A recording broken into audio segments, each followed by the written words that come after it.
Bonjour Maxime Réquillart. Bonjour. Bienvenue, Data Program Manager au sein du groupe Eramet.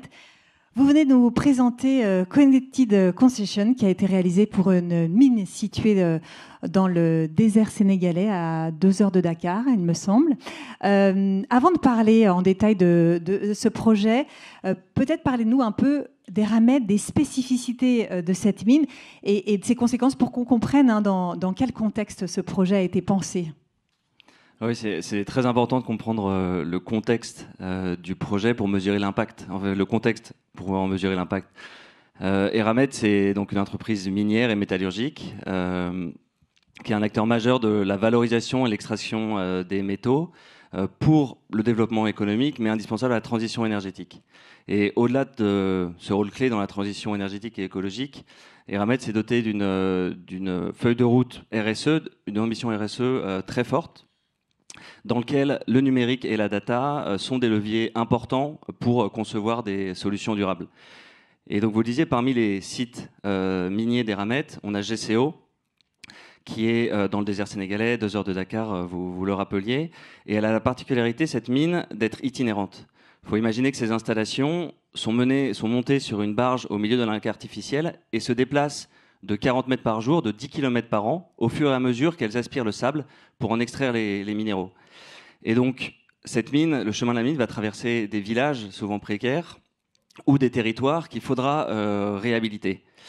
Et donc, pour respecter nos engagements environnementaux et communautaires, les équipes RSE, elles doivent détecter au plus tôt et compter les bâtiments présents ou les infrastructures présentes sur le tracé de la mine pour anticiper le dialogue avec les communautés locales en vue d'une relocalisation dans des meilleures conditions de relogement, accès à l'eau, à l'énergie, des bâtiments en dur, et aussi suivre l'évolution de la végétation replantée suite au passage de la mine pour assurer une restitution des terres avec une biodiversité identique et même renforcée, puisqu'on a des objectifs de taux de réhabilitation à 1,3. Et enfin, il faut comprendre que ces missions, ce travail, jusqu'en 2020, donc avant le projet, il est entièrement manuel et même partiel. Il est fait par échantillonnage. Toute cette détection, tout se faisait manuellement. Oui, c'est un travail titanesque réalisé par nos équipes qui parcourent la concession minière en voiture et à pied dans des conditions extrêmes. C'est des déplacements sous 40 degrés au milieu des serpents qui des va-et-vient. Il faut comprendre que ces déplacements, elles sont de plus en plus coûteux et de plus en plus longs au fur et à mesure que la mine progresse. Donc voilà, c'est dans ce contexte-là que s'inscrit et qu'est née l'initiative Connected Concession. Alors justement, présentez-nous ce projet, cette application. Donc, elle va permettre donc de simplifier tout ça, j'imagine, et que ça ne soit plus réalisé de manière manuelle, c'est ça ? Alors, exactement. Pour remédier à cette situation non durable, l'ambition de Connected Concession, c'est d'offrir aux équipes de la RSE une application qui donne une vision en temps quasi réel de l'ensemble des territoires, en amont et en aval de la mine, avec détection automatique des bâtiments, des puits, des arbres, des champs. Et alors, comment on a fait ça ? Simplement en faisant voyager la donnée, à défaut de faire voyager, pour ne plus faire voyager les personnes. Donc c'est un voyage de la donnée qui est en 3 étapes. La première étape, c'est l'acquisition. On déploie 2 drones 2 à 3 fois par semaine, en amont, en aval de la mine, pour collecter plus de 5000 images par déplacement. La deuxième étape, ça va être le traitement. On va récupérer ces images qui vont ensuite être transférées vers notre plateforme où elles vont être nettoyées, puis traitées par le cœur algorithmique. Et donc, c'est 2 algorithmes d'intelligence artificielle qu'on appelle deep learning qui viennent annoter les images en détectant et géolocalisant les différents objets d'intérêt. Ces données sont ensuite croisées avec le référentiel de la mine pour produire des indicateurs comme le taux de réhabilitation ou le taux de revégétation.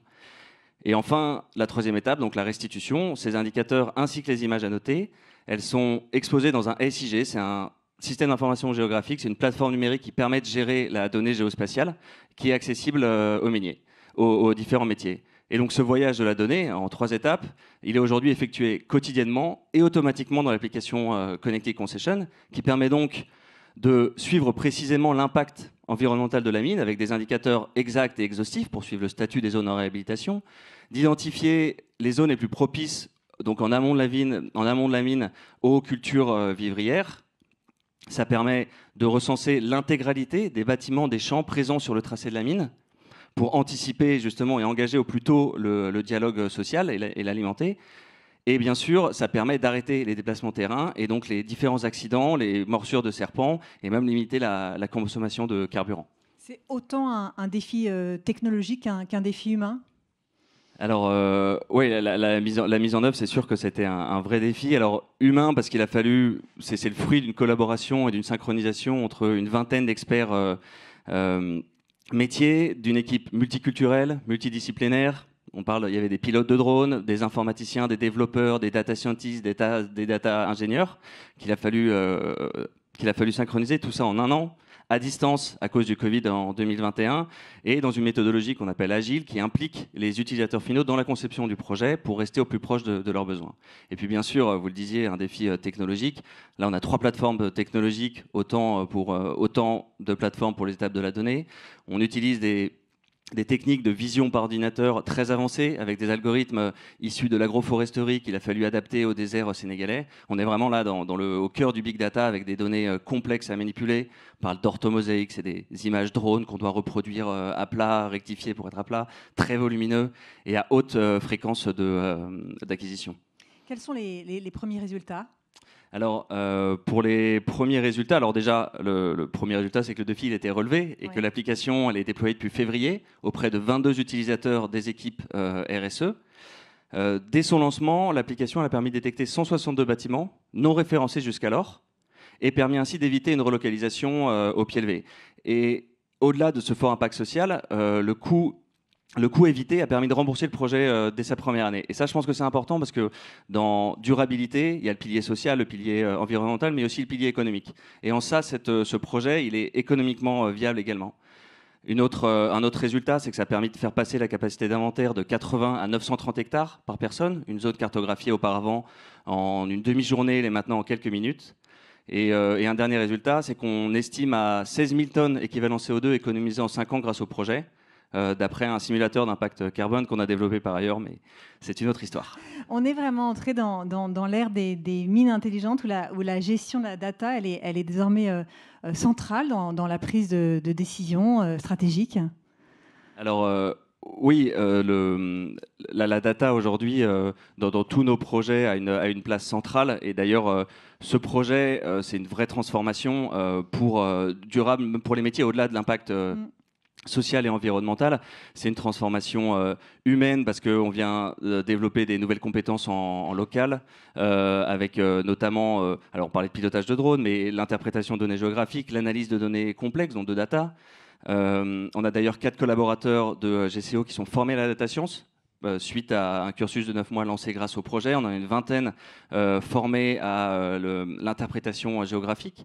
C'est une transformation technologique, bien sûr, on en parlait, avec une digitalisation par la data de toute la chaîne de valeur de l'activité, des drones pour la capture jusqu'au SIG, donc la plateforme numérique géospatiale, pour son interprétation. D'ailleurs, aujourd'hui, c'est devenu un outil du quotidien, avec une dizaine de nouveaux cas d'usage développés au-delà de Connected Concession. Et puis, voilà, par la data, c'est une transformation opérationnelle, parce qu'on vient remplacer un processus long, fastidieux et dangereux par un processus presque instantané et sécuritaire. Et on vient aider nos métiers à maintenant prendre des décisions basées sur la donnée, des décisions objectives, et non plus seulement sur l'expérience terrain acquise. Et c'est un vrai changement de paradigme pour ces métiers qui doivent maintenant faire confiance dans la data, qui doivent faire confiance dans les algorithmes qui la traitent, qui la restituent. Et je pense sincèrement que c'est cette confiance dans la donnée qui aujourd'hui participe à la pérennisation de la relation entre Eramet et entre GCO et les communautés locales, en nous permettant à tout moment de répondre de nos engagements RSE. Quelle est l'étape d'après pour Connected Concession ? Alors, ça offre des perspectives multiples Connected Concession sur le produit. Déjà, on a plein de nouvelles fonctionnalités à l'étude, comme la détection des eaux, des routes, l'identification de chemins alternatifs pour la mine. On envisage également d'ouvrir, dans une logique d'open data, le produit à l'externe. On peut imaginer aux communautés locales, aux ONG ou aux organismes gouvernementaux. Et enfin, des perspectives aussi sur le projet en lui-même, puis qu'on prévoit de le déployer sur nos autres sites miniers, au Gabon ou en Nouvelle-Calédonie, par exemple. Eh bien, merci beaucoup, Maxime Réquière, pour ce projet, également très remarqué par le jury. Je vais bien sûr vous remettre votre prix. Merci beaucoup.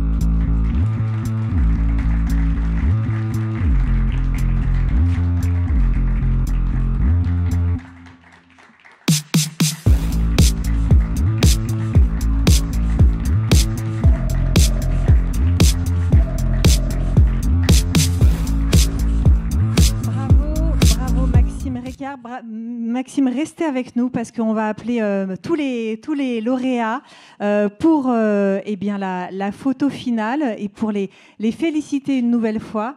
Je vais aussi appeler Guillaume Pernoud à me rejoindre pour conclure cette 11e édition de NetExplo Change.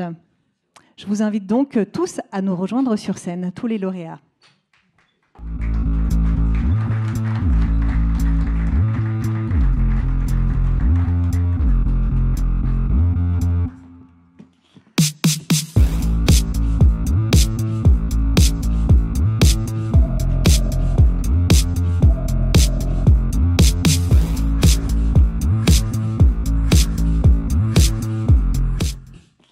Guillaume, je vous laisse vous adresser aux lauréats, les féliciter une nouvelle fois et puis conclure cette édition. Absolument. Effectivement, comme l'a dit Sandrine en préambule, on est extrêmement fiers. Finalement, on n'y est pour rien dans tous ces projets parce qu'on n'a absolument rien fait à vos côtés. Mais ces projets, finalement, c'est un peu les nôtres quand même parce qu'on les a observés, on les a décryptés, on les a analysés. Et on est évidemment très heureux que vous soyez là aujourd'hui. On espère que cette visibilité qui vous est offerte dans les Échos et dans Le Point, puisqu'il y a eu des parutions cette semaine, apportera plein de choses. Aussi des talents, dont on parlera le 7 décembre, mais c'est aussi un bon moyen de montrer comment vos entreprises innovent. Et on sait que c'est important pour capter des nouveaux talents, pour retenir aussi les talents existants. Donc on est très heureux de ça. Donc félicitations, on va vous charger évidemment de féliciter vos équipes pour nous et pour l'ensemble de nos partenaires sans qui cette 11e édition n'existerait pas. Donc merci à HEC, merci au groupe Orange qui nous soutient depuis le lancement de NetExplo, tout comme SNCF. Et merci évidemment à la Chambre de commerce et d'industrie de Paris-Île-de-France et les 2 médias partenaires, les Échos et Le Point. Fidèle également depuis le lancement il y a 11 ans. Et on voit à quel point, à travers ce partenaire, comment on a la chance de bénéficier de cette fidélité de toutes ces entreprises.